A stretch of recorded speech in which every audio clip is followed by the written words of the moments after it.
lads and lads, it's okay, Jordy, I'm back with another video after that. Oh, Jesus. But anyway, welcome back to another episode of Football Talk. We'll be doing transfer talk, the transfer window talk as the football season has not restarted. We are in pre-season, but who cares about pre-season? And as you can tell by the background thingy there, you can see Logan. And if you want to check out his channel, I will leave it down in the description. But, you know, right, so first on with the transfers, because people are just dying to see these transfers. Nemanja Matic has confirmed a deal going to Man United for 40 million. What are your thoughts of this? 40 million, is it right? What's going through Marino's head? Well, 40 million in this market today is quite an average price. You know, if this was last season, I would have been like, paying a bit much for, you know, Matic. Yeah. So it's there's been a massive market uprising or whatever you want to call it. So Mourinho is probably thinking, how is he going to win the league? He's probably wanting to try and rebuild, or at least partly rebuild, He'll win the league. his Chelsea squad that he had. Yeah. When he was Chelsea manager, obviously. Yeah. Obviously, he scored that goal in the semi-final of the FA Cup. Would you see Nemanja Matic just playing more of a centre midfielder role instead of a CDM, or? I think that Matic will replace Fabregas, as you know. Fabregas is slowly getting on, so Matic will be that replacement for Fabregas, and he will fill in where Kante can't. Fabregas plays for Chelsea, doesn't he? Oh no, I'm speaking of the wrong team, aren't I? Wait there. Well, the Schweinsteigers went to MLS, so maybe. Who are the other Man U centre mids? Well, you've got Pogba. Oh, no one cares about Pogba. Pereira. You had Carrick.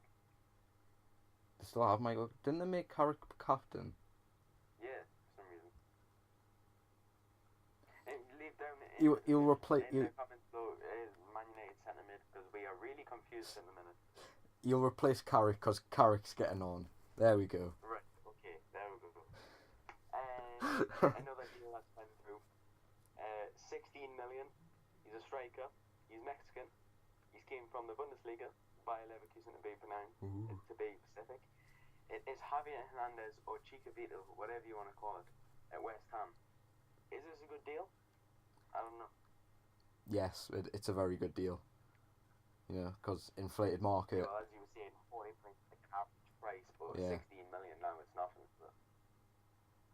14 million is like you're paying for an average Sissoko, rather than a Sissoko that did perform well, and then got overpaid for. Yeah, true. And what's he done for them? Just absolutely nothing. Yeah. Well, do you think Hernandez will be a danger to the Premier League, or do you think he's just there to maybe do a danger to like the Watfords and the Huddersfield? Maybe. He's played for Man United, so he's got to be like a danger to most Premier League clubs. Yeah. And he's been in the Bundesliga, where you know you've got Hummels and Boateng to go up against, and and obviously he has been proven to score against them. Yes, he has.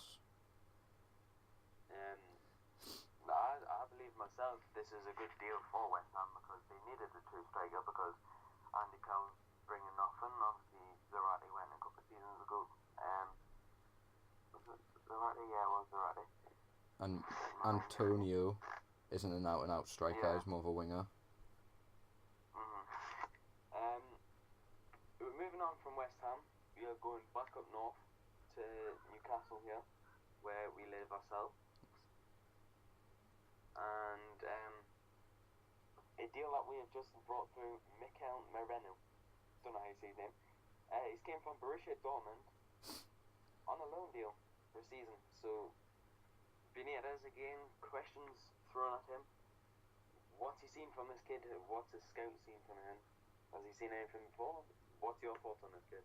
Well, from headlines I've read over Facebook, you know, as you do, he's apparently a very talented player. He's like an out-and-out centre mid, so he'll graft in that position, and we're being told we've put a buy clause on him for at the end of his loan move. We can buy him. So people have been saying we should do that, as he's like probably the next sort of Kante sort of thing. Right. Another one as well, Jacob Murphy, isn't it? Has came to Newcastle, and in his second game, or maybe his debut, I think it was his second game, he scored twice against Bradford. I mean, Bradford are not the greatest team in the world, as you might agree. Obviously, Bradford fans will disagree with me and say, we will beat Barcelona, but can't beat Newcastle. But anyway, he scored twice against them, and what do you think he'll be bringing to the Premier League? As if you look at his skills and the move that he done for Norwich in the Championship, he looked like an out-and-out Premier League player. So coming to the Premier League, he could be a really good player, I think. Yeah, he will be, but he'll be challenged by both Atu and Richie, who will both want to be played on either wing, as they're not really bothered. So Murphy will have to challenge for his position. Yeah. So staying north, but going a bit south. Sunderland, they have sold John Pickford. Well, this was at the start of the transfer window, to Everton, their first team keeper, for 30 million. As you said, 40 million is an average deal. And 30 million, is that around about the same mark? I don't know, and would you agree with 30 million for a goalkeeper of his standards? Well, the only reason Pickford is 30 million is because he's English, and every English player gets some sort of like imaginary boost for being English.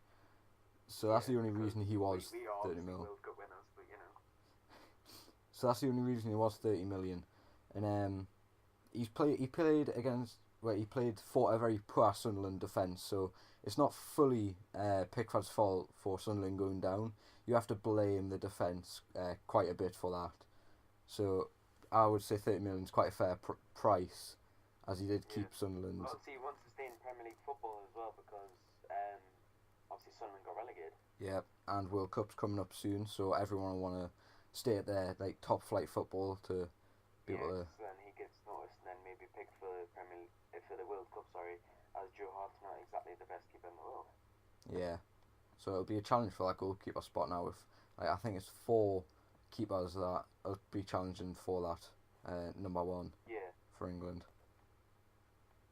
Staying with goalkeepers, from Man City to Chelsea, Willy Caballero. He was second goalkeeper for Man City. However, they have still got Bravo, who was first team goalkeeper. Maybe he's second goalkeeper, as they brought in Emerson or something, isn't it? Yeah. So Caballero's went to Chelsea on a free, just behind Courtois. Obviously, Courtois will be first team goalkeeper. How do you think Caballero will be going on? As obviously Chelsea have still got Champions League football next season. He'll get a fair few games in like the Cup or the games before the Champions League games, as they'll want to rest Courtois and make sure he doesn't get injured, because he did get injured not last season. It was the season before, I think it was, and they didn't really have anyone to like back up. I think it was Begovic they had back up, and he's not the greatest.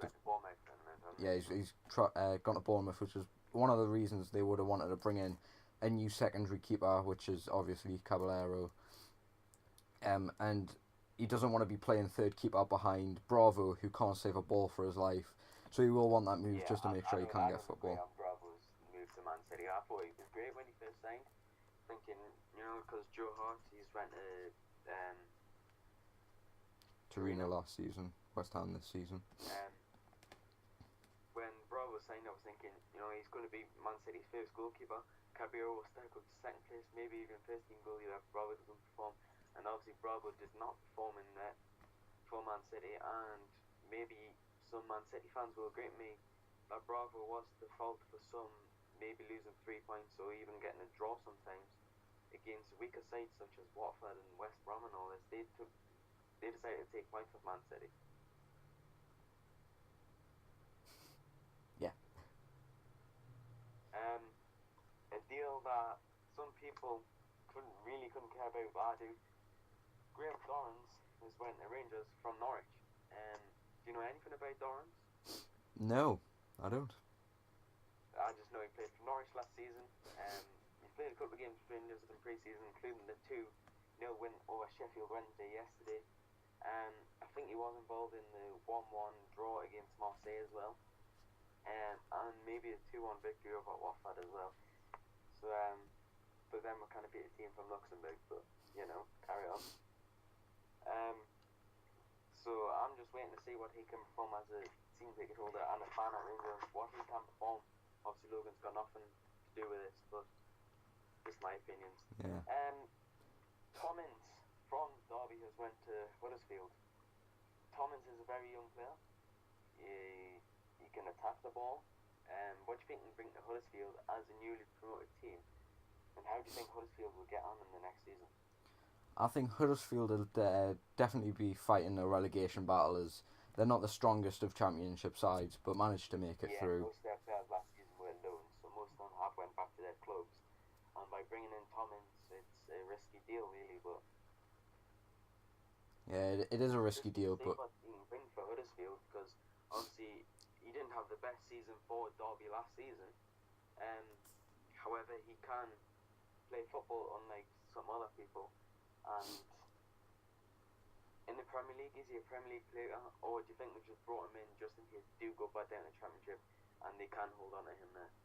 I think they would have brought him in for either, really. They'll want to play him in the Premier League and want to, try and not have to fight a relegation battle.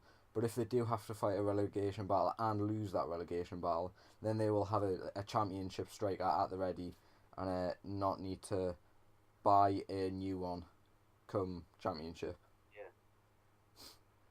And a deal that, it hasn't been confirmed yet, but Neymar is currently in Paris, or on his way to Paris to undergo a medical with a deal could reach to 190 million euros. Your thoughts on this, Logan? Just from,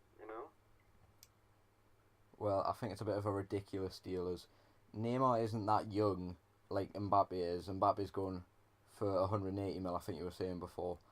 So Neymar isn't as young as Mbappe is. I'm pretty sure Neymar's 24. So I don't see how Neymar can be worth more than Mbappe, even though Mbappe is showing he has much more skill than Neymar does. Even though they play in two completely separate positions and play for two completely different teams. Like one team you have. No, they couldn't. Should have. Like one team you have Suarez and Messi to assist, and the other team you have the likes of Falcao, who failed going to was it Man U or Chelsea he failed at? I think it was Man U. I think it's Chelsea. Or was it? I don't know. One of them, he didn't do very well there, so he's went to back to Monaco, and he's improved there. And then you've got Jermaine also to try and put through and get goals off.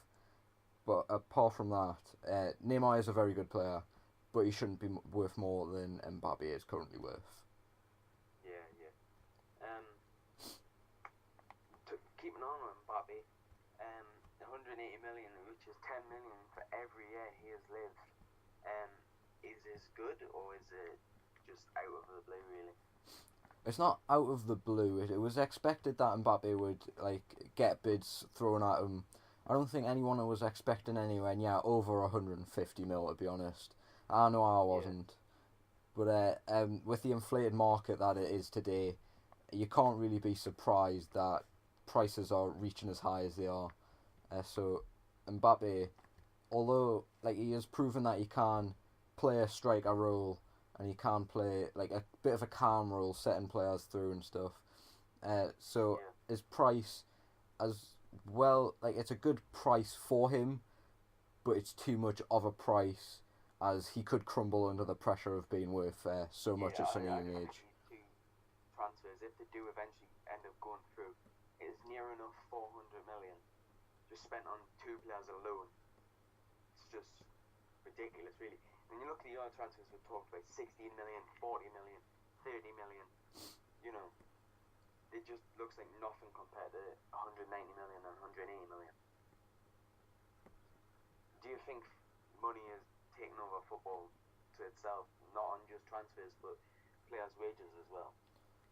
well, it's taken over on players' wages as well. Because if you were to move to China, you could make like I think Tevez makes over like £1.06 per minute or per second or something. It's some ridiculous stat like that. But then if you do go to China for the big money, I think there's been 7 clubs that haven't been able to pay their players. So you're overpaying players, and then not being able to pay them. So money is getting a bit out of hand in that sense. But then if you come to England, you aren't going to get paid as much as like Shanghai are going to pay you. Yeah, exactly. So it's whether you want the money or the love of football. Some players as well are wanting to just move to a club, such as let's say Chelsea, and when they are not picked for the first team, they are happy to sit on the bench because they are getting 50,000, 60,000 just for sitting there on the bench.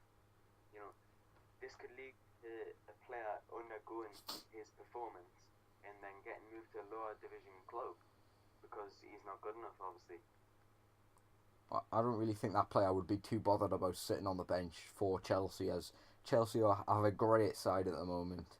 Like if you are one of the centre backs for Chelsea, you are going to happily sit on that bench because you're going to be pressured off of how the defence performed the season before. So you don't want to have continuous first team football if you're not very confident in that Chelsea defence. But if you are like a benched player for Watford, you are going to want to play as much football as possible because you know that Watford aren't a great side. Yeah, they are in the Premier League, but it's not like they're going to be winning Premier Leagues and like in the next 10 years they're probably still going to be finishing mid-table, maybe just getting EuroLeague spots if they're lucky. So if you play for Watford, you are going to want the first team football and not get moved down to like the next division down and the next 2 divisions down because you haven't been able to play that football. Yeah. Well, I would like to thank you for joining me, Logan. It's been a great episode in my opinion. If you have enjoyed this video, guys, make sure you smash the like button, subscribe if you're new. Go and check out Logan Charles. He needs our support. Obviously, I haven't got as many subscribers as me, but I still feel bad for him. You know, Thanks. It is a great content channel. He does stuff about FIFA Ultimate Team. If you want to go and check out that, transfers as well. So yeah, me and him have done some videos in the past before. So if you have enjoyed this video, as I said before, like, subscribe. I'll see you in the next one.